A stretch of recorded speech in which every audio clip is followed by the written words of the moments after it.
Niat hati menggenjot pendapatan daerah melalui pajak, Bupati Pati Sudewo digeruduk massa yang kecewa. DPRD Pati pun menggunakan hak angketnya membentuk pansus untuk pemakzulan sang bupati.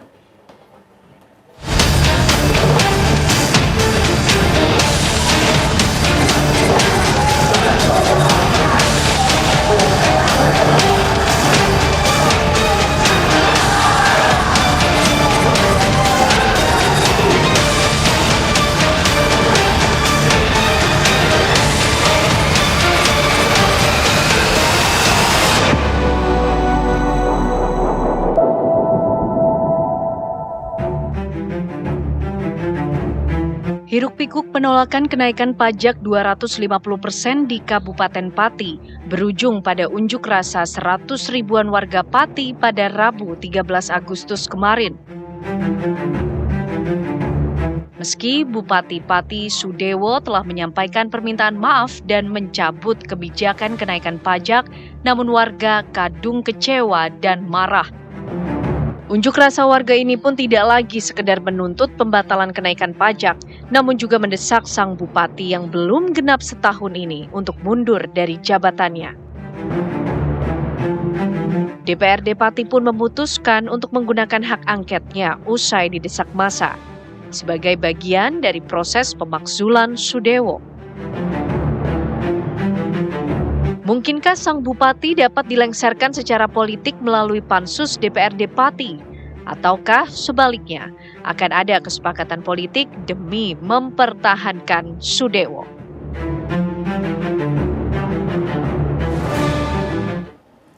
Itu tadi pertanyaannya, apakah akhirnya akan ada pemakzulan ataupun adanya kesepakatan politik untuk melindungi sang Bupati Pati Sudewo? Kami akan membahasnya bersama sejumlah narasumber. Di samping saya sudah ada Nyarwi Ahmad yang merupakan pakar komunikasi politik.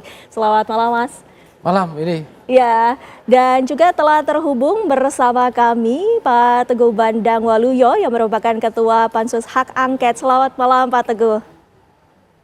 Selamat malam, Mbak. Ya, Pak Teguh, langsung saja kami ingin mengetahui sesungguhnya apa yang melatar belakangi sehingga fraksi-fraksi di DPRD ini sepakat semuanya satu suara untuk dilakukannya hak angket pemakzulan terhadap Bupati Pati ini. Baik, Mbak. Di awal tanggal 13 itu terjadi demo yang sangat chaos dan sangat luar biasa.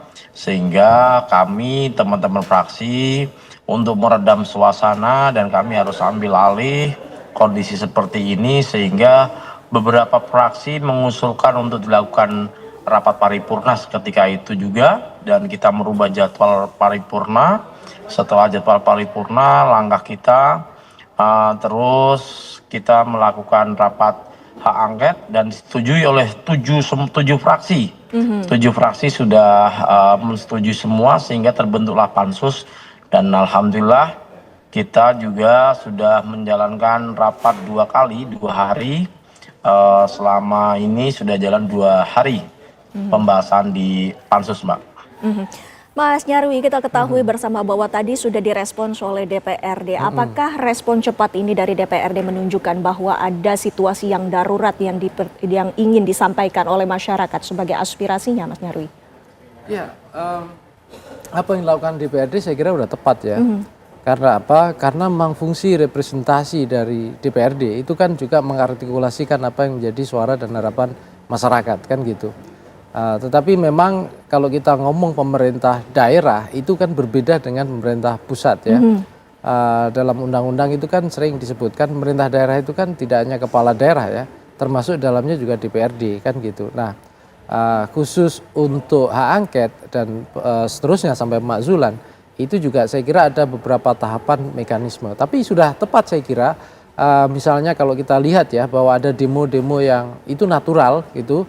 Karena ekspresi kemarahan masyarakat, kemudian memang tugasnya DPRD saya kira untuk kemudian mengartikulasikan harapan masyarakat itu. Nah, pertanyaan berikutnya ini kan kemudian pada aspek ya regulasi yang memungkinkan gitu ya aspirasi masyarakat itu bisa diteruskan atau dilanjutkan oleh DPRD. Misalnya contoh gitu ya, untuk sampai pada tahap usulan pemakzulan itu kan di sana dibutuhkan ya mekanisme-mekanisme, misalnya bukti-bukti ya. Kalau di Undang-Undang 23 2014 itu kan juga disebutkan ya, kalau nggak salah pasal 78 ayat 1 ada beberapa ya kriteria di mana kepala daerah itu bisa diberhentikan ya dari melanggar hal yang tercela, sumpah janji ya, kemudian ada 4 kalau nggak salah kriterianya. Nah, pertanyaannya dari kriteria-kriteria itu gitu ya, itu bukti-bukti apa yang kemudian bisa digunakan. Nah, ini yang saya kira menjadi tugas dari Pansus ya, kemudian untuk bisa mengidentifikasi itu dengan tepat. Karena kan gini ya,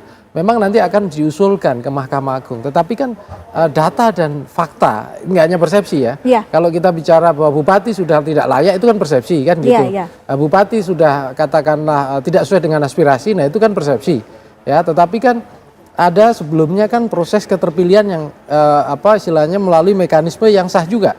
Nah, ini kan untuk tahap ke sana tentu PR berikutnya kan tadi itu ada identifikasi bukti-bukti yang dianggap sangat kuat gitu ya, menjadi dasar untuk pengusulan ya, misalnya pemakzulan ke Mahkamah Agung misalnya begitu. Nah, ini saya dengar kan sudah ada beberapa, misalnya lebih dari 10 kalau nggak salah. Ada 10 yang dari identifikasi, 12 ya? Ya. Nah 12, nah dari 12 itu bukti-bukti itu cukup meyakinkan apa tidak? Ya, Nah, kita tanyakan langsung kepada pihak DPRD Pak Teguh, dari 12 poin yang sudah dirangkum dari 22 pertemuan ataupun tuntutan dari pedemo, ini apakah sudah diselidiki lebih lanjut Pak Teguh? Baik Mbak, kebetulan dari 12 poin ini kami baru rapat 2 kali dan kita hanya baru dapat 1 poin saja. 1 poin, dan besok kita melangkah ke poin berikutnya, tapi 1 poin ini belum selesai Mbak. Terkait dengan ada yang namanya pengangkatan Direktur Suwondo yang sudah disurati BKN 3 kali bahwa itu tidak sah, juga dihiraukan sama Pak Bupati. Yang kedua, ada lagi pemberhentian 220 karyawan Suwondo yang pemberhentiannya juga sangat janggal, dan kemarin sudah kami undang pihak manajemen, korban, perwakilan korban, dan menangis di gedung tempat kami rapat karena dia sudah bekerja hampir 15 tahun dia bekerja di sana, kalah dengan orang-orang yang informasi yang kami terima dekat dengan Pak Bupati. Ini mungkin dari sebuah politik, tapi kami tidak bisa langsung masuk ke sana ya. Kami harus melengkapi apa yang disampaikan Abang tadi, tidak hanya cerita, pembahasan, tetapi kita menggali fakta, menggali bukti di dalamnya, sehingga kami hari ini belum bisa, masih jauh kami mengatakan ada yang namanya pelanggaran dari Pak Bupati, karena kita baru 1 poin saja. Yang kedua, besok kami di hari Selasa melanjutkan pembahasan terkait dengan pajak yang menjadi masalah dari problem awal dari permasalahan di Pati. Pajak itu kan memang perdanya sudah dicabut, tetapi kami harus tahu asal mula terbentuknya pajak 250% itu dasarnya seperti apa. Nah, di saat kami seperti ini, kita dapat aduan dari masyarakat, bahkan ada yang lebih dari 350%, lebih dari 500%, ada yang lebih dari 600%. Semakin kesini semakin masyarakat memberikan bukti pembayaran PBB 2024, pembayaran PBB 2025, mereka memberikan buktinya. Yang aneh lagi, kami juga dapatkan bahwa Pak Bupati menyampaikan selama 14 tahun tidak ada kenaikan PBB. Ini salah.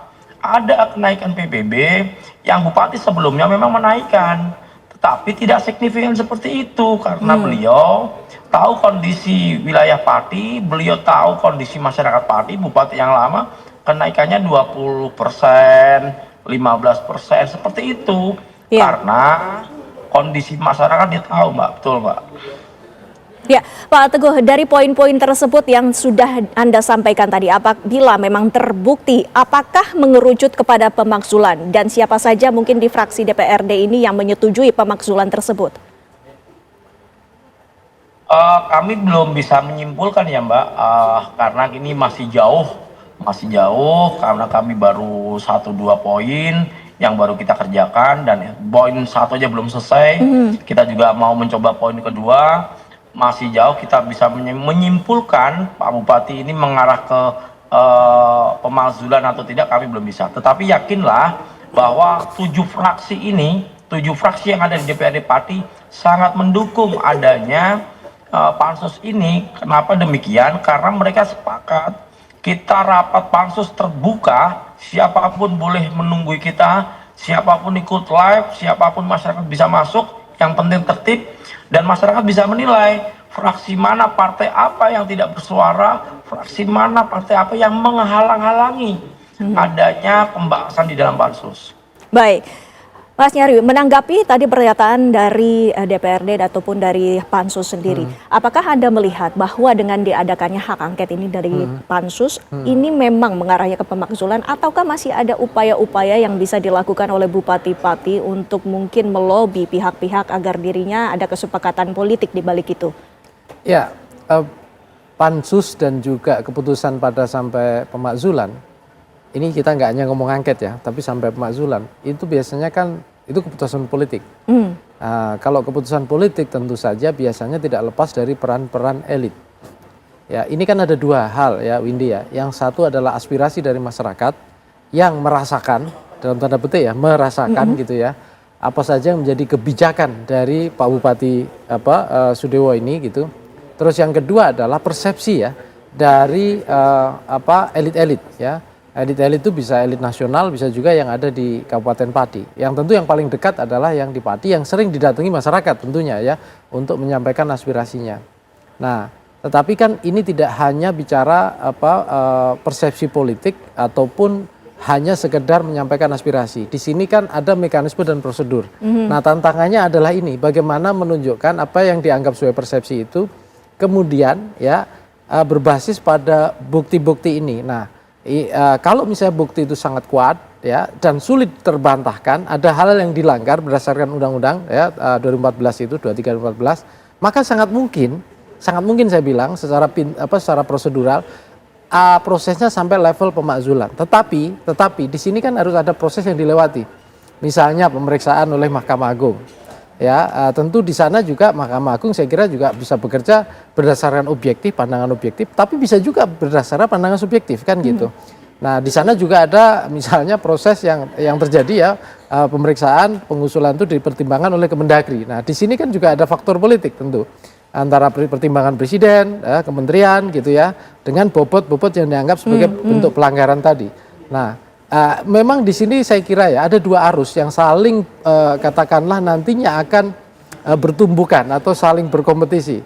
Yang pertama adalah political will, kehendak elit ya, sejauh mana menganggap bahwa di Pati itu tidak perlulah ada pemakzulan kira-kira gitu karena masih bisa ditoleransi. Tapi sisi lain juga ada aspirasi dari masyarakat yang diartikulasi oleh DPRD yang melihat bahwa ini proses demokrasi loh, ini rakyat sudah merasa seperti ini loh, dan ini hak rakyat juga untuk menuntut. Kan mekanismenya juga terbuka kan gitu. Nah, dua hal ini yang saya kira nanti ke depan akan terus mewarnai. Tetapi bisa jadi, kan banyak ya kalau kita simak perdebatan di media sosial, keresahan semacam ini itu tidak hanya terjadi di Pati. Tapi di banyak tempat, fenomena naiknya PBB ya, yang sekian ratus bahkan 1000% gitu ya, itu muncul ya. Dan saya kira juga ini bisa menjadi problem ya kalau nggak terselesaikan. Artinya begini, kalau misalnya apalagi misalnya dari partai yang sama, ini kan Pak Suwondo ini kan dari Gerindra ya, mungkin kalau ada kesan kok Gerindra kok dilindungi misalnya begitu. Walaupun tadi di pidato Pak Prabowo kan Pak Prabowo menyatakan sekalipun dari partai yang sama kalau tidak sejalan dengan kehendaknya Pak Prabowo tidak juga ada jaminan kan gitu. Artinya apa? Artinya kan saya kira kepentingan pemerintahan nasional presiden juga akan mempertimbangkan aspirasi dari masyarakat itu sendiri. Tidak kemudian serta-merta bahwa hanya demi stabilitas gitu ya atau demi ini kemudian aman-aman saja belum tentu juga gitu. Sejauh mana bukti-bukti ini kuat atau mendukung. Nah, ini saya kira pekerja pansus ya dari artinya Pak menurut Anda Waluyo. Pemerintah pusat juga tidak bisa melindungi dari Pak Sudewo yang merupakan dari Partai Gerindra ini. Ya, saya kira andilnya seperti apa ya, dari pusat? saya kira gini Windy ya, semua kita dalam proses berdemokrasi ya, baik dalam pemilu maupun pengelolaan pemerintahan itu kan ada rule of the game-nya, yaitu undang-undang. Bahkan termasuk mekanisme dari angket sampai pemakzulan juga diatur oleh undang-undang kan gitu. Nah, untuk syarat ke sana tentu ada yang diminta kan, misalnya bukti bahwa dia melanggar 4 kriteria ya, perbuatan tercela, melanggar sumpah janji dan seterusnya itu gitu ya. Kalau itu misalnya meyakinkan, saya kira pemerintah pusat atau pemimpin politik nasional juga rasional juga berpikirnya kan gitu. Kecuali misalnya itu tidak meyakinkan. Ya misalnya bukti-bukti yang disampaikan pansus ya itu memang dianggap kurang meyakinkan. Bisa jadi kan gitu. Tapi kalau misalnya dari 12 loh kita bicara, kemudian datanya dianggap bagus dan meyakinkan, dan saya kira ini bisa menjadi pelajaran juga untuk tempat lain.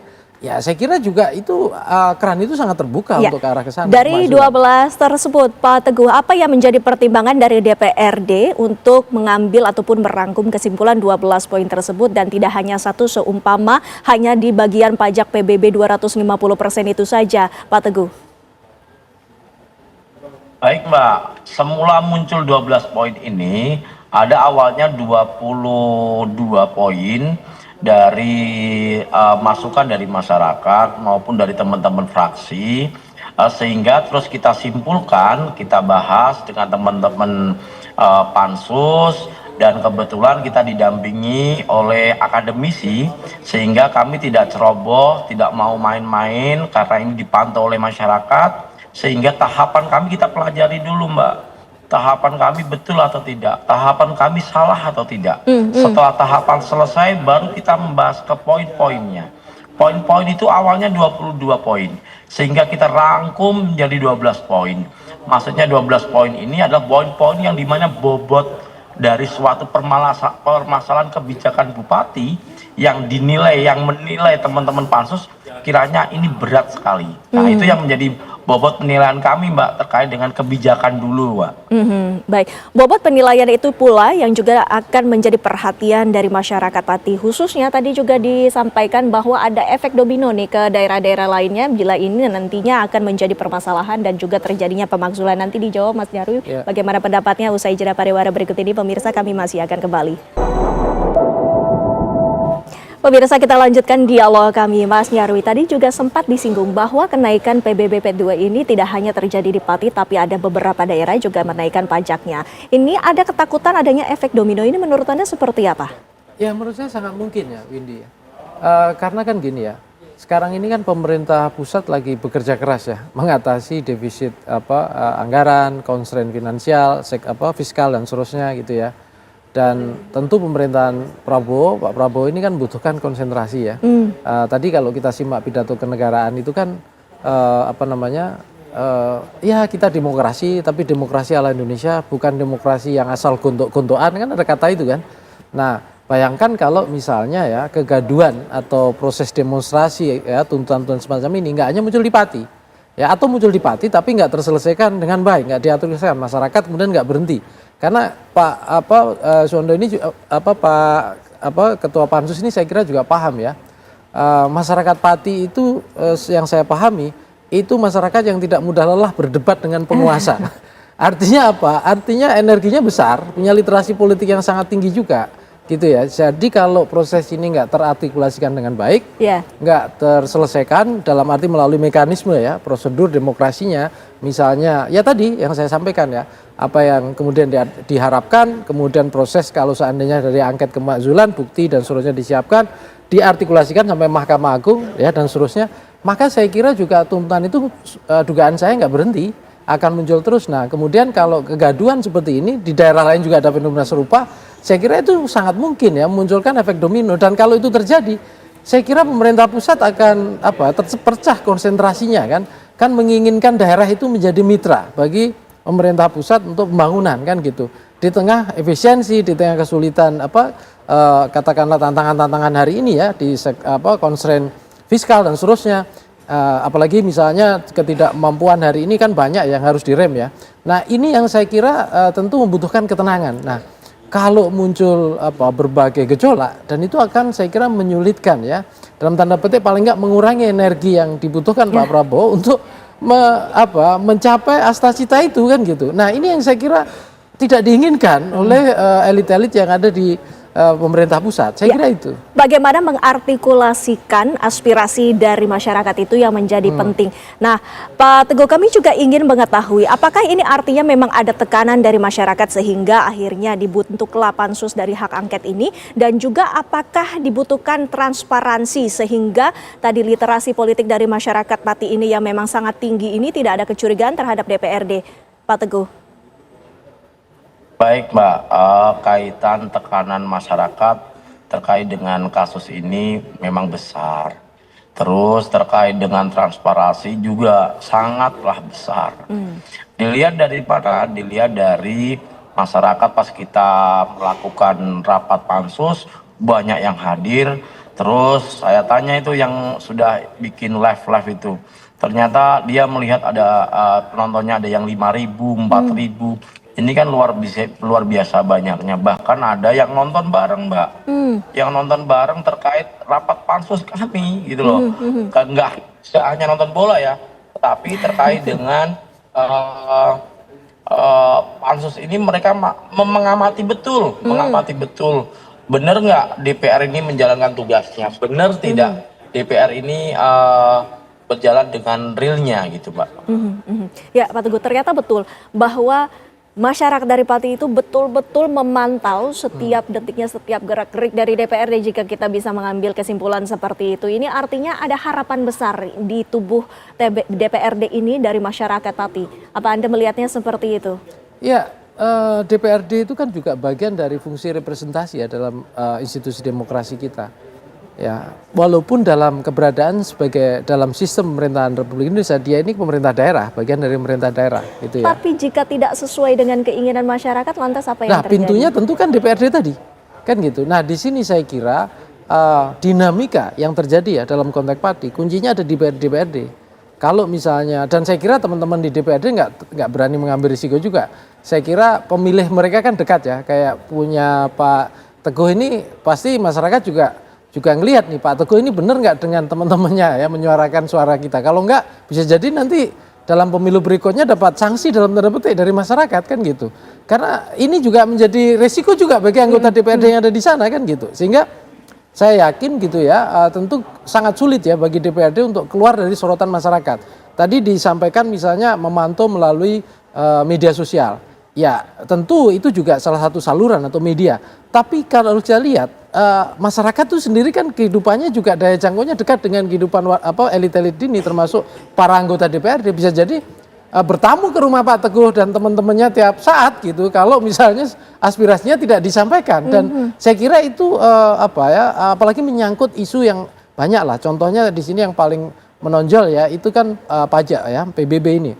Dan kita tahu kan isu bicara soal kondisi hari ini ya masyarakat Pati yang mayoritas petani atau ini ya dengan tingkat pendapatan yang juga mungkin tidak terlalu tinggi. Saya kira itu menjadi beban dan ini akan menjadi isu yang cukup panas gitu loh. Sehingga saya kira ini salah satu isu yang menurut saya ya bisa katakanlah menjadi pintu masuk yang cukup kuat. Selain tadi harus dicari bukti-bukti dari tadi 12 ya keseluruhan ya isu-isu yang lain yang memang sejauh mana itu kuat untuk diajukan sebagai bukti bahwa ini mengarah ke pemakzulan. Nah, bahwa nanti sudah disampaikan Mahkamah Agung memeriksa itu urusan lain kan gitu.